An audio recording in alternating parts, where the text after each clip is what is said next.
Bloodborne is my first delve into the Soulsborne series, although not my first run at a From Software game. That acknowledgement goes to The Adventures of Cookie and Cream, which is a whole other story. For this narrative, I'm going to jump to the end first and say overall I enjoyed the game. I would recommend it if you have some patience and willing to do some research. That point I'm going to come back to in a moment. It has great combat, great atmosphere, and a great progression system.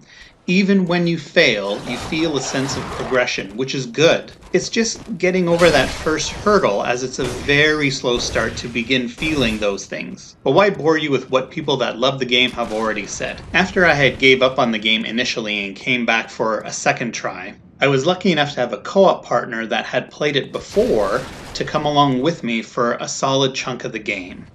And I think it was because of that I was able to see it through to the end. It's not that I would have given up because of the difficulty.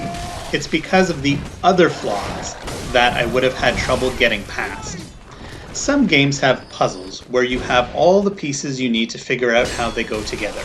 Some games have puzzles where you don't have all the pieces, but you get clues as to what you need to do to find the next piece. This game is a puzzle that doesn't even let you know there's a puzzle to solve.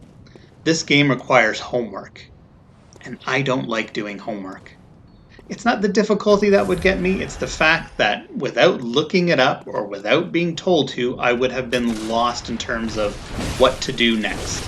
Everything is so complicated in ways that I don't feel enhance the gameplay at all. The things that set me back are not about skill, it's just not knowing what the hell I'm supposed to do next. With the game just kind of hoping you'll stumble across the answer. Even the multiplayer aspect is needlessly complicated. You first have to find something called insight. Then you have to hope you're in an area that allows co-op. Maybe you have to unlock a gate first, but you don't know about the insight or the gate, and you're told about neither. And none of this is hinted at, so you have to find someone to co-op with that's already experienced it, or look it up.